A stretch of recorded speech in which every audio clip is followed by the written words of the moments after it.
Hi, this is Matthew again. Today I want to talk to you about a recent announcement by Amazon that makes it more convenient for people to make payments in their store. Amazon has just launched new tech service that makes it far easier to sign up for its palm scanning payment service, sparking renewed concerns among privacy experts, with some warning it's another pebble in the growing rock pile of big tech-enabled, or well-style digital enslavement.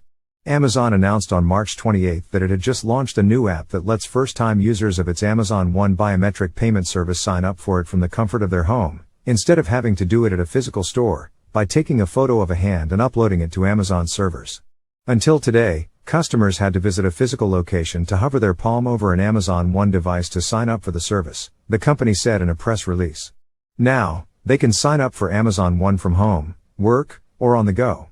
The benefit for users, according to Amazon, is convenience. Retailers are promised benefits from faster lines and more frictionless in-store experience, says Amazon, whose palm scanners are found in numerous retail locations across the country and have been used over 8 million times. When Amazon first announced in 2020 that it was rolling out its biometric payment service, a number of privacy experts sounded the alarm, with some calling it a terrible idea because there are few laws to hold big tech accountable for keeping Americans' sensitive personal information safe, or from preventing them from selling it to others or abusing it in other ways. Christians also were alarmed as the palm scanners sound very similar to those that the Bible references in the end times.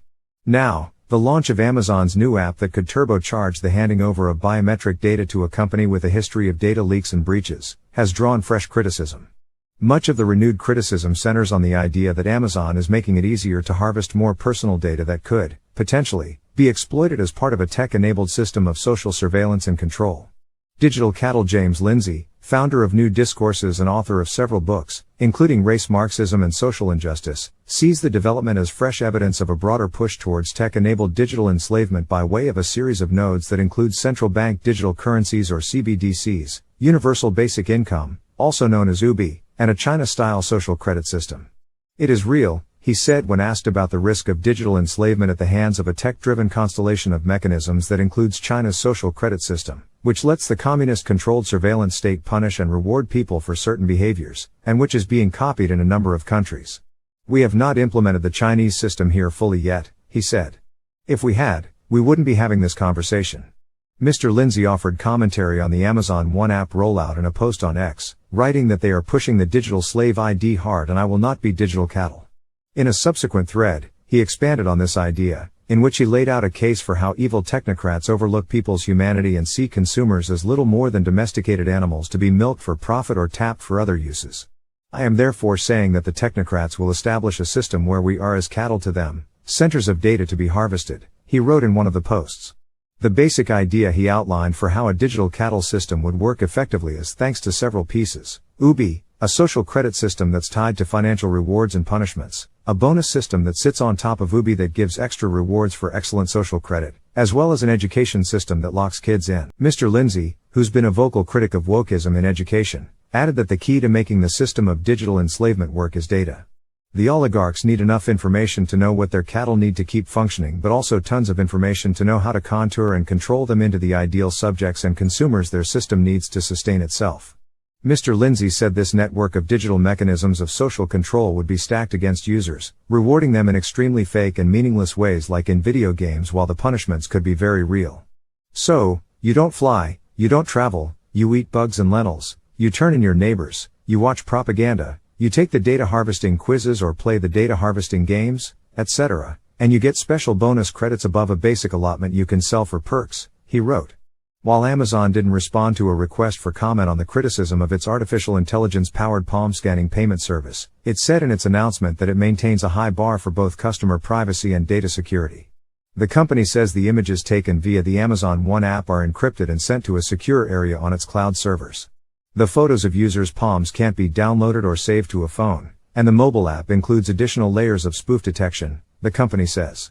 Some critics have argued that fears of an Orwellian system of digital enslavement are overblown because there's a slim chance of its adoption, given the public pushback to progressive phenomena like pushing critical race theory in schools, or the foisting of diversity, equity, and inclusion, or DEI, policies on corporate workers.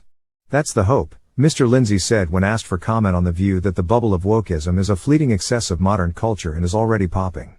It's only a hope, he cautioned, however. Asked how big the risk is of an Orwellian system of digital enslavement that treats people like digital cattle being implemented in the United States, Mr. Lindsay offered hope, but warned of risk. "The risk is real," he said. "But I am also optimistic that they've lost the ability to truly implement it if we keep exposing and speaking up about it. If we do nothing, it is certain."